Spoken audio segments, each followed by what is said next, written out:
Vessel Ohala, this is U.S. naval warship off your starboard quarter on channel 23, over. Come in.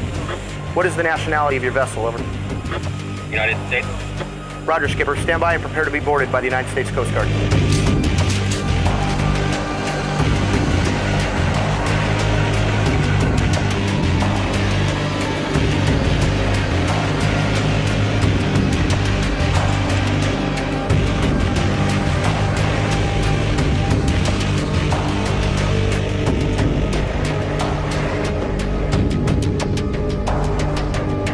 Good afternoon, Captain. My name's Officer Smith, and this is my boarding team, and we're with the United States Coast Guard. I don't understand. We were just out fishing. We're here today to make sure that your vessel is in compliance with all federal laws and regulations.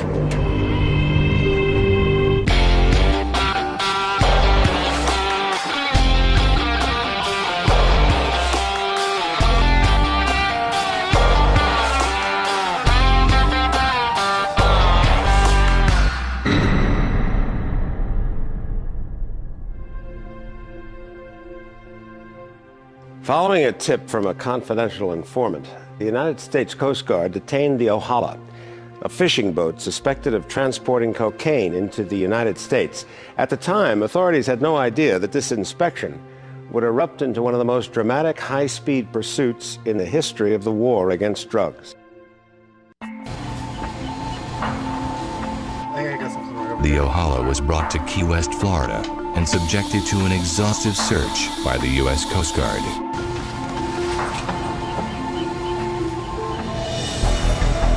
I got something in here.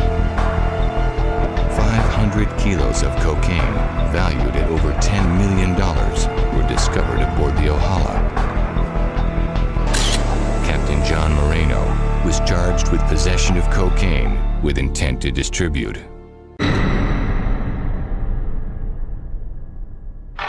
Mr. Moreno, how do you plead to these charges? Not guilty.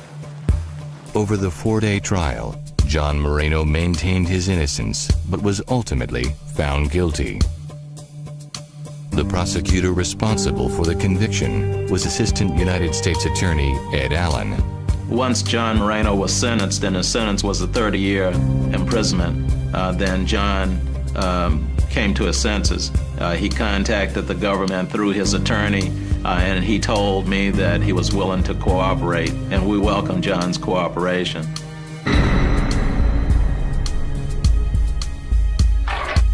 John Moreno met with DEA Special Agent Robert Riley and Ed Allen. Mr. Moreno, what we need to know is who hired you to do the smuggling of cocaine? Armando Garcia. John Moreno told us about Armando Garcia and Armando Garcia's involvement in the smuggling of the 500 kilograms of cocaine aboard the Ohala.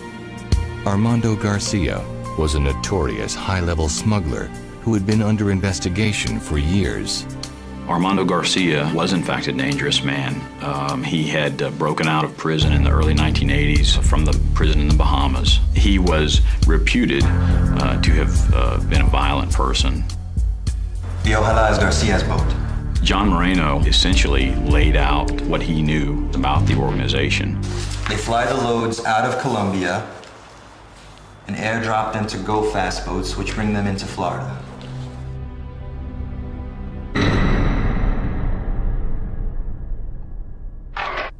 The U.S. Customs Service initiated surveillance of Garcia's flight route, anticipating his next shipment.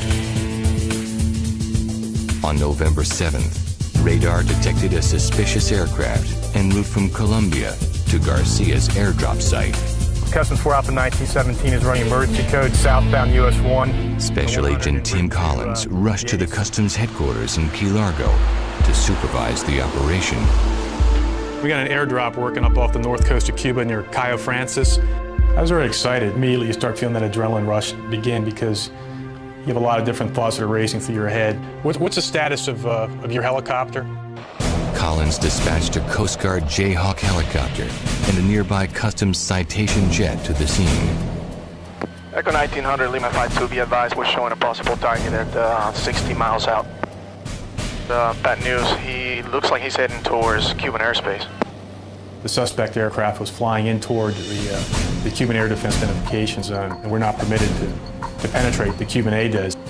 Lima 5-2, home plate, Roger. Understand, request contact Command Center for authorization to penetrate the Cuban A does. Stand by, over. It was really a moment of pretty high suspense because the aircraft were all moving rapidly closer to this demarcation point beyond which we couldn't maintain track on the aircraft without approval from the Cuban authorities. As the suspect aircraft slipped into Cuban airspace, Coast Guard District 7 attempted to contact the Cuban authorities for permission to follow. Meanwhile, the Citation jet continued surveillance from U.S. airspace. Okay, there's a Mike boat moving in. The Citation crew spotted a vessel approaching the drop location. Our Customs Citation was able to identify the pickup vessel, and they saw that it was about a 25 to 30 foot center console, go fast type vessel as we call it, powered by twin outboard motors. Great. Subject's opening the door. Watch out for the drop area that happened. They were able to actually observe the drop of the narcotics occur, and it was a classic airdrop activity. After dropping the bales of cocaine, the suspect aircraft disappeared into Cuban airspace. While officials waited for a response from the Cuban government, the Coast Guard Jayhawk, under the command of DEA Country Attaché Tom Hill, arrived at the border. I didn't think that we would actually receive permission to be able to enter into Cuban airspace, which was a very frustrating feeling.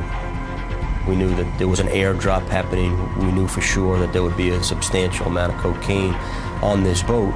And I was very concerned that the boat would remain in Cuban waters until we had burned all our fuel and had to return to base. Be advised, we're showing bales in the water, and the Go Fast is maneuvering to recover the bales at this time. There's nothing more frustrating than witnessing a crime basically happen right in front of you and not be able to pursue the perpetrators and effect an arrest. U.S. law enforcement agents had Armando Garcia's speedboat in their sights, but it had crossed into Cuban waters. Authorities knew that if they did not obtain permission to continue the operation from Fidel Castro's government, the drug runners would escape. U.S. Coast Guard District 7 in Miami contacted Cuban authorities and received permission to continue tracking the vessel. When we got word that we could enter Cuban airspace, we were all excited. The adrenaline, which was already pumping, was bumped up another notch. While the Citation jet continued to track the vessel from just over 1,000 feet above the water, the Jayhawk helicopter entered Cuban airspace in pursuit. Immediately, the boat began to take evasive action, doing donuts in the water, trying to maneuver back around behind the helicopter. We began to see them throwing the bales into the water in an attempt to have us concentrate more on the bales of cocaine in the water and to break off pursuit. The Jayhawk crew remained fixed on the Go Fast boat and maintained their pursuit as night fell over the ocean. Every several minutes or so, he would make evasive maneuvers. He would go dead in the water. Once you lose the wake of a moving boat, it is very difficult to reacquire it if he stays dead in the water. Every time he would make one of these evasive maneuvers, we did eventually reacquire the boat, would light them up again. As soon as we lit them up, and they would start to head back again in a general northwest direction. As the pursuit continued, both the Customs Citation and the Coast Guard Jayhawk reached critical stage. They got close to the end of their fuel reserves, and they got to the point where they'd have to return to base to fuel. After 4 hours of pursuit, the Jayhawk and Citation jet were relieved by a Customs Nomad tracker plane. There were a number of problems that the Nomad had in trying to maintain the pursuit. The first problem was the fact that it was a very dark night. There was very little ambient light. There was no moon. There was a low ceiling with low scattered clouds. They couldn't see anything with the naked eye. The second problem was that it was also very humid, and the high humidity created a sort of haze around the surface of the water, which degraded the ability of the infrared system to track the target. No, I've lost him. We'll try to reacquire, but I don't think we're going to be able to. We were all very disappointed when we found out that they had lost the contact, and basically we were back to square one. At that point, we were about 3.5, 4 hours into the chase. The chances of being able to find a small 25 to 30 foot fiberglass boat, it was going to be a very difficult problem for us. After learning of the Nomad's misfortune, Agent Hill and his Jayhawk crew leapt into action. We wanted to get back out there, and we wanted to get out there as soon as we could. We launched, we did our search patterns, didn't have a lot of success at first. Then we all agreed that what we should do was to go back to where we actually handed off the Go Fast boat to the customs jet, and then proceed on that same course, which is what we did. And eventually the pilots saw a small light off in the distance several miles, and that little speck of light was the light on their compass. The boat was in American waters, heading toward the Florida Keys. We came up behind them and again picked up the pursuit. I decided at that point, as the boat got to within about 10 miles of shore, to explore the possibility of other law enforcement agencies participating.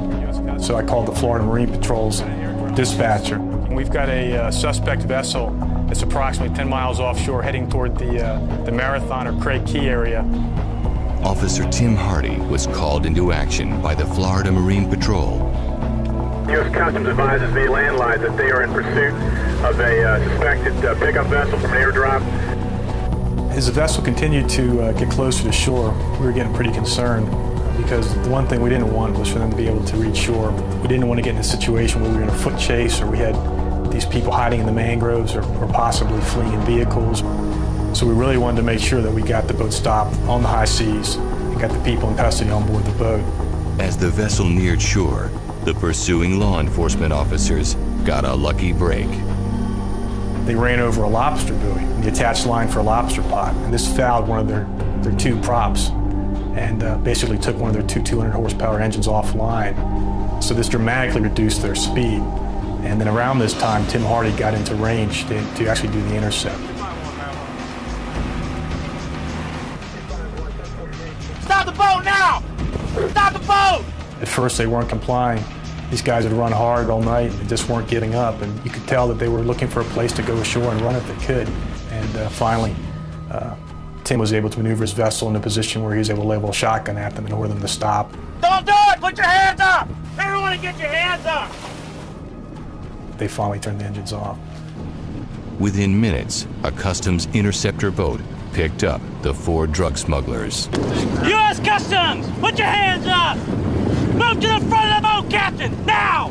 The men were taken to the Isla Mirada customs station, where authorities learned that they had in custody the notorious drug smuggler, Armando Garcia.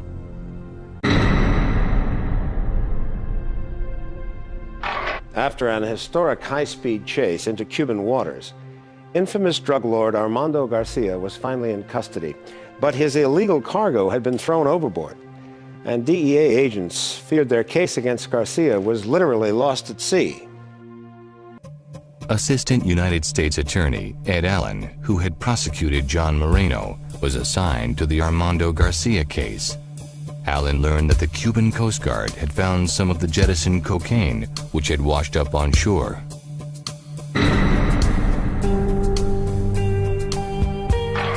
Encontramos 200 kilos de cocaína cerca de la punta donde lo botaron. Muy bien, muy bien. Tenemos la documentación. DEA officials met with the Cuban officials, and the Cuban officials gave the DEA approximately 100 grams of cocaine, which was a sample from the drugs thrown overboard.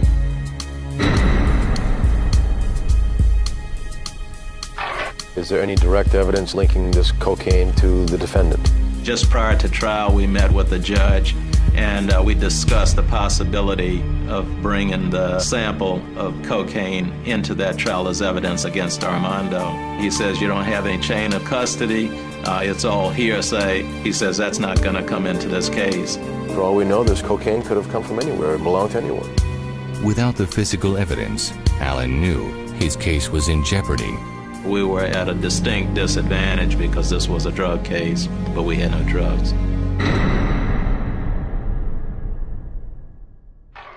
We will show you today that Mr. Armando Garcia, the defendant, is guilty of the crimes that we've charged him with. Our strategy in the opening statement was that we would tell the jury that Armando Garcia had been involved in a drug conspiracy and had been out in the open seas running from the United States law enforcement officers, the customs people, and the Coast Guard for approximately 5 hours.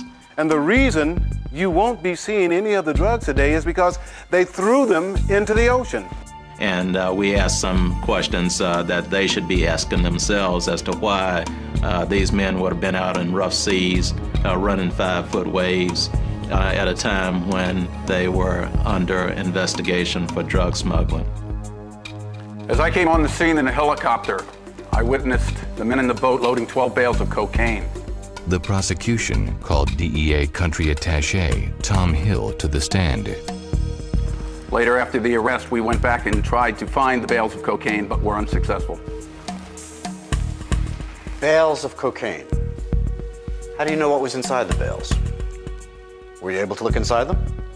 No, sir. We were 150 feet above the water.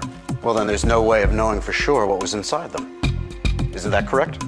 The defense basically made a big deal out of the fact that there weren't any drugs, that the jury wouldn't see any drugs, that they wouldn't hear about any drugs. As the jury went out for deliberation, Prosecutor Allen feared that the lack of direct evidence could lead to an acquittal. After hours of deliberation, the jury returned with its verdict. Will the defendant please rise while the verdict is read? We, the jury, find the defendant, Armando Garcia, not guilty. At the conclusion of the trial, which resulted in the acquittal, Armando hadn't slipped through the government's fingers. He knew, and the government knew, that he was involved in the importation of 500 kilograms of cocaine aboard the Ohala, and he knew that we could charge him with that. Prosecutor Allen indicted Garcia for the Ohala bust. And this time, he had not only the drugs recovered in the seizure, but also the testimony of John Moreno.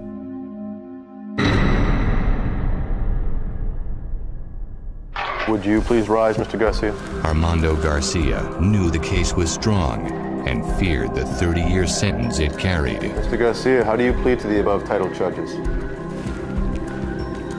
Guilty. Armando Garcia entered into a plea agreement, and basically his plea agreement was that he would fully cooperate with the government and provide the government with all the information that he had concerning drug smuggling, and that he would give us information concerning other co-conspirators with whom he had worked over the years. Armando Garcia was sentenced to 10 years in a federal penitentiary, during which time he provided U.S. authorities with page upon page of information. For his cooperation, Garcia's sentence was reduced to 8 years. Armando Garcia's invaluable information ultimately helped to convict 9 other drug traffickers and resulted in the seizure of over 4,000 pounds of cocaine. I'm Brian Dennehy. Join me for the next episode of Arrest and Trial.